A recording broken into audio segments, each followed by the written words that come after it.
di channel aku Ngobrol Akuntansi. Kali ini aku membahas mengenai posting jurnal umum ke buku besar. Karena sebelumnya aku sudah menjelaskan tahap pertama siklus akuntansi perusahaan jasa itu jurnal umum. Jadi yang kedua dari jurnal umum kita posting ke buku besar.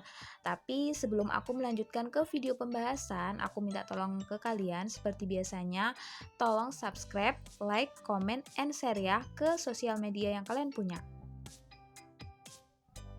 Buku besar merupakan kolom pencatatan akuntansi yang berfungsi sebagai pengelompokan akun-akun yang sesuai atau sejenis. Jadi setelah dilakukan jurnal umum, itu ada namanya posting ke buku besar. Nah, buku besar itu mengelompokkan setiap akun yang sama atau yang sejenis. Jadi misal nih, kas, terus habis itu misal nanti piutang.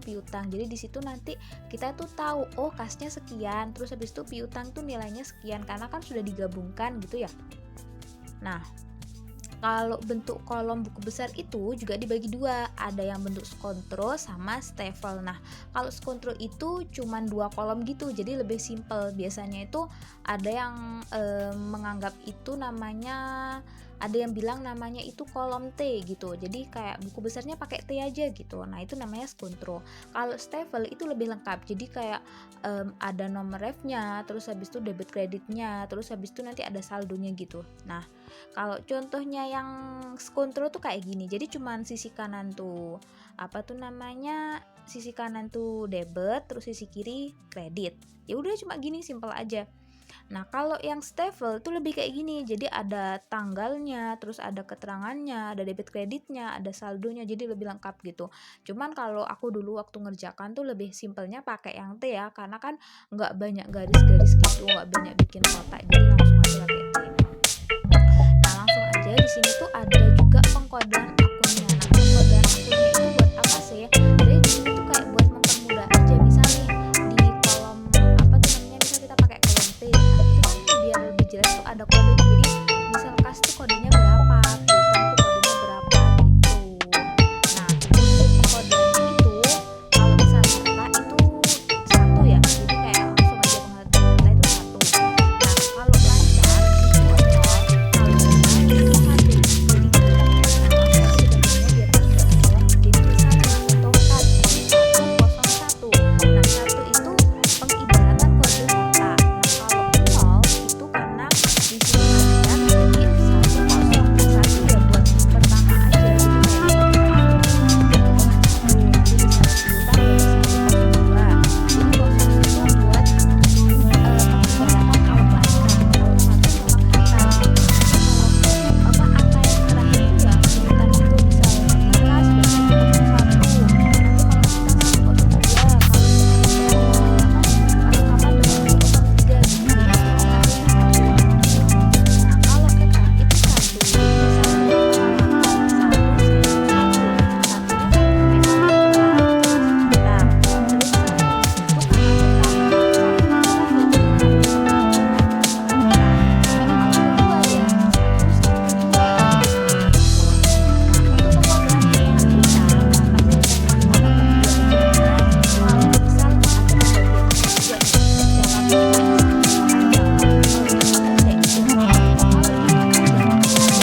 'Jadi contohnya nih, kalau misal utang dagang berarti 201. Kalau utang gaji 202. Sama nih, kalau 2 itu dari mana? Karena dari urutan nomor utang tuh 2. Kalau 0 itu karena di sini jangka pendek. Nah, satunya itu ya urutan kayak penyebutannya gitu loh. Nah, kalau utang gaji ya 202 gitu. Nah, kalau utang jangka panjang itu utang hipotek 211. 2-nya ya dari nomornya utang. Kalau 1-nya karena dia tetap, dan 1-nya lagi yang terakhir itu urutan. Nah, selanjutnya ya kalau utang obligasi berarti 212 gitu. Nah, kita modal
aku ngambil di Google-nya itu kayak gini. Jadi aku dapat gambarnya itu yang emang di sini kita fokusnya kan masih perusahaan jasa. Jadi aku ngambil gambarnya itu jurnal umumnya perusahaan jasa.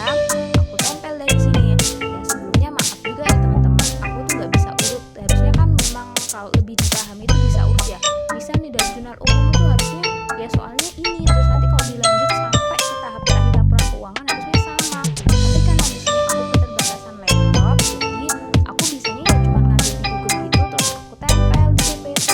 Ya semoga aja tetap jelas ya teman-teman. Jadi kalau jurnalnya itu tetap ya. Terus kalau langsung ke posting lebih besar jadi seperti ini. Jadi kayak nama akun petangannya itu kan. Jadi kayak gini nih teman.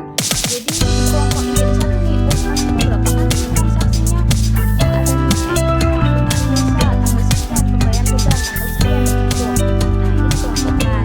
Akhirnya 1 1 1. Selanjutnya untuk piutang. Piutang juga di sini dikelompokkan. Ada cuma satu aja berarti nggak ada transaksi tapi transaksi. Habis itu lanjut ke sewa jasa. Ini cuma satu juga. Kalau emang cuma satu ya udah lanjut aja, tapi kalau cuma transaksi ya masukin gitu kan. Nah di sini dia pakai step code. Nah lanjutannya ya udah kalau misalkan salah dari kayak gini ada transaksi juga misalkan atau masalah jadinya nggak cuma satu aja.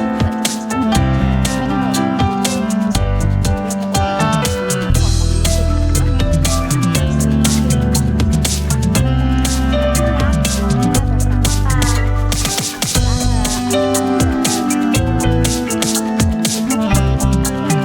bisa dia pakai ada beban listrik dan air, ada beban serba-serbi. Nah, beban serba-serbi itu ya pokok selain dari